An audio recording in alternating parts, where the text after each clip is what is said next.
So, a little while ago, I covered this article from the BBC called Zuckerberg Regrets Bowing to Biden Pressure Over COVID. And it goes on to talk about how Meta boss Mark Zuckerberg says he regrets bowing to what he calls pressure from the Biden administration to censor content on Facebook and Instagram during the coronavirus pandemic. In a letter to a U.S. House committee chair, he said some material, including humor and satire, was taken down in 2021 under pressure from senior officials. The White House has defended its actions, saying it encouraged responsible actions to protect the health and public health and safety. Mark Zuckerberg also said his firm briefly demoted content related to Joe Biden's son, Hunter, ahead of the 2020 election. Mind you, what was demoted was revenge porn, like pictures of his dick. After the FBI warned of a potential Russian disinformation operation, which was happening. It later became clear that this content was not part of such an operation, Mr. Zuckerberg said, and it should not have been temporarily taken down. He did not give further detail about the actions he regretted during the pandemic. At that time, his business removed posts for a variety of reasons. So, we go on with this article, and it's like, okay, so Mark Zuckerberg is now saying, in the future, if a Democratic administration comes out and says, hey, maybe, reduce the, spread of anti-vax stuff on your platform, they won't do it. And I thought, is Zuckerberg just evil? Is he just like an evil piece of shit? Comment down below what you think the reason is. Is he just an evil piece of shit? Well, we don't know for a fact that this is the case. I do think this next headline is probably worth looking into following this news. Trump warns Mark Zuckerberg could spend the rest of his life in prison. Former President Donald Trump escalated his long-standing feud with Mark Zuckerberg by threatening the Meta CEO with prison time. Trump accused Zuckerberg of plotting against him during the 2020 election by steering Facebook against his campaign. Trump warned that if Zuckerberg were to do so again in the 2024 election, he would spend the rest of his life in prison. The comments come in a new book authored by Trump called Save America. The book features photos from Trump's term in office with captions describing the events. Trump's threat against Zuckerberg was in a caption depicting a meeting between the two in the Oval Office. Trump began by noting that Zuckerberg would visit him at the Oval Office. He would bring his very nice wife to dinners, be as nice as anyone could be, while always plotting to install shameful lockboxes in a true plot against the president. He then accused Zuckerberg of acting disingenuously by praising him and then turning Facebook against his unsuccessful 2020 re-election campaign. He told me there was nobody like Trump on Facebook, but at the same time, and for whatever reason, steered it against me. Trump's caption continues, "We are watching him closely, and if he does anything illegal this time, he will spend the rest of his life in prison, as will others who cheat in the 2024 presidential election." Meta and Winning Team Publishing, the publisher of Save America, it's called Winning Team Publishing, wow, did not respond to a request for comment. Over the years, Trump has made similar threats to other perceived enemies. During a debate in the 2016 election, he memorably told former Secretary of State Hillary Clinton she'd be in jail if he was elected. Never followed through on that, of course, because Hillary Clinton didn't actually commit any crimes that you could, indict her on. Trump campaign rallies often featured the chant, "Lock her up," in reference to Clinton. At another rally in October 2022, Trump advocated for jailing a journalist in order to get them to reveal a source. There is no evidence that Zuckerberg was involved in a plot against Trump while he was in office, nor did Trump's allegations cite any specific law that Zuckerberg may have broken. The mention of lockboxes appears to be a reference to a $420 million donation that Zuckerberg's charity made to fund election infrastructure during 2020. Trump has repeatedly feuded with Zuckerberg over the years. In July, Trump made the same accusations that Zuckerberg was interfering in elections. "All I can say is that if I'm elected president, I will pursue election fraudsters at levels never seen before, and they will be sent to prison for long periods of time," Trump wrote on social media. "We already knew who they are. Don't do it, Zuckerbergs, or Zuckerbucks, be careful." Zuckerberg attempted to extend an olive branch to Trump after the failed assassination attempt against him in July, praising his bravery. Seeing Donald Trump getting up after being shot in the face and pump his fist in the air with the American flag is one of the most badass things I've ever seen in my life, Zuckerberg said, a few days after the shooting. Elon said the same thing. Silicon Valley nerds seem to just, really have fallen for that entire thing. During an interview with Fox Business, Trump said Zuckerberg called him several times after the assassination attempt, including to tell him he wouldn't be endorsing a Democrat. Meta noted he has refrained from endorsing either candidate, as he's done in prior elections. Earlier this week, Zuckerberg waded further into politics, writing a letter to the House Judiciary Committee about Meta's handling of government requests, and this goes on to talk about what we just discussed, related to COVID-19 in 2021. Senior officials from the Biden administration repeatedly pressured Meta to remove some types of COVID-19 content, including humor and satire, according to the letter from Zuckerberg.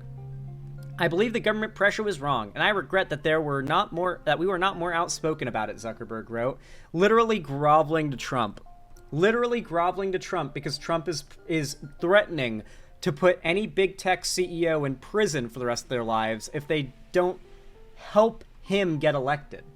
So there's a chance the reason why lefty channels have gotten so hard hit by YouTube recently is that the CEO of YouTube is terrified he's going to end up in prison if they don't demote left-wing content and promote pro-Trump content. Trump has basically signaled that big tech CEOs are on the chopping block if they do not serve as mechanisms to help him get elected. And if he wins, it'll be their worst nightmare if they don't help him win. We are doubling down on our commitment to ensuring that every qualified jurisdiction has the resources it needs to allow every eligible citizen to vote safely and have their vote counted, Chan and Zuckerberg said in a statement at the time of their donation. The Chan-Zuckerberg initiative did not respond to a request for comment. The donations received backlash from conservative groups that mistook them as support for Joe Biden's candidacy. Well, they are. If you get more people voting, it supports the Democrat. For that reason, Zuckerberg said he would not make such donations in the 2024 election. That is true. Helping people get elected, or not get elected, helping people vote is favoring the Democrats. More people voting does favor the Democrats. Helping people have access to exercising their right to vote is what the Republicans don't want happening.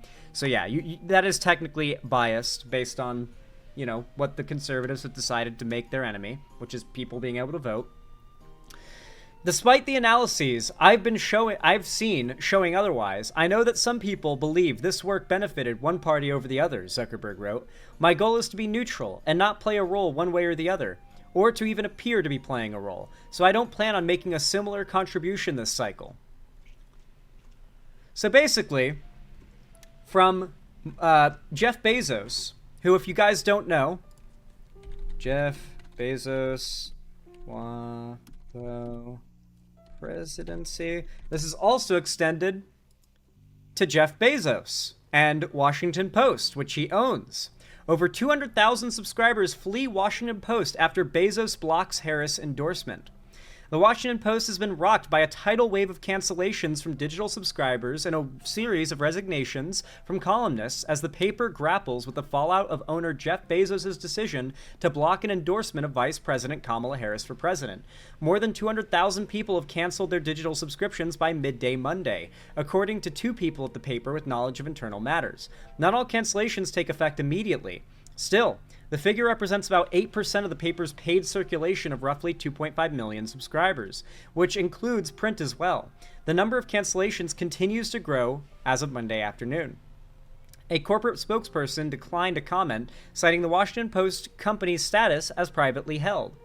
It's a colossal number, former Post executive editor Marcus Bracciuli told NPR. The problem is people don't know why the decision was made. We basically know the decision was made, but we don't know what led to it. You know what's crazy? This is the first time WAPO hasn't endorsed a president since the Watergate scandal. And yes, they started endorsing presidents because of the Watergate scandal. Almost always Democrats. I think always Democrats. So for the first time ever, in 30 years, they are no longer Bezos personally blocked the endorsement of Harris that was going to go through. Here's Bezos trying to do damage control. The hard truth, Americans don't trust the news media. A note from our owner, by Jeff Bezos. Holy shit. In the annual public surveys about trust and reputation, journalists and the media have regularly fallen near the very bottom, often just above Congress. But in this year's Gallup poll, we have managed to fall below Congress. Our profession is now the least trusted of all. Something we are doing is clearly not working. It's not the media's fault. It is the fact that a populist fascist is mobilizing the American people against the journalists that are meant to hold the government accountable. Because what the fascists want is for the people to destroy free speech so they cannot be informed about what they as the government are doing. Use the people to oppress the people. Let me give an analogy. Voting machines must meet two requirements. They must count the vote accurately, and people must believe they count the vote accurately. The second requirement is distinct from and just as important as the first. What necessity is that people must believe they count the vote accurately? What? Likewise with newspapers, we must be accurate, and we must be believed to be accurate. It's a bitter pill to swallow, but we are failing on the second requirement. Most people believe the media is biased. Anyone who doesn't see this is paying scant attention to reality, and those who fight reality lose. Reality is an undefeated champion. It would be easy to blame— this is Jeff Bezos, by the way. It would be easy to blame others for our long and continuing fall in credibility, and therefore decline in impact. But a victim mentality will not help. Complaining is not a strategy. We must work harder to control what we can control to increase our credibility. It goes on with a bunch of bullshit. Billionaires across the board right now are bending the knee to Trump, whether it be out of loyalty to him or out of fear to him. The most powerful, wealthy, and some of the most famous people in the world are literally locked into backing this guy. He has gone that far. It's a scary situation. When people as powerful as Jeff Bezos and Mark Zuckerberg are too afraid to stand against Trump and have to bend the knee to him, you know that his threats are serious. Not Mark Cuban, he's the good one. For some reason, Mark Cuban is like pro-Kamala Harris and pretty anti-Trump, so that's pretty cool.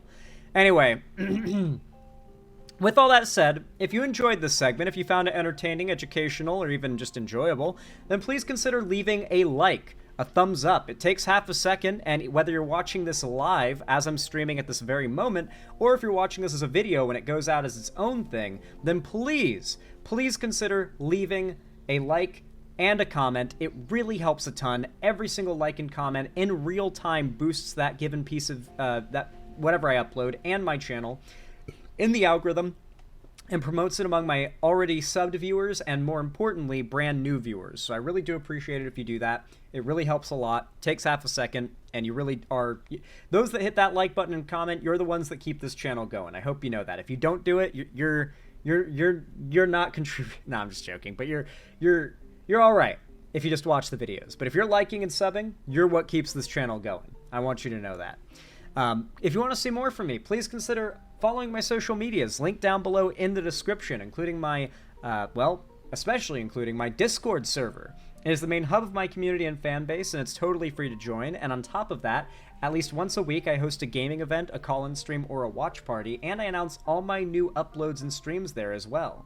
So, yeah, please consider donating, subscribing, gifting a sub as well on my website if you want to support me directly, help me keep the lights on and a roof above my head. Support me financially through YouTube, Twitch, Streamlabs, Stream Elements, Patreon, or through the Streamlabs link down below. You can buy merch if you want to support me financially as well. But regardless of how you watch me, thank you and have a good one.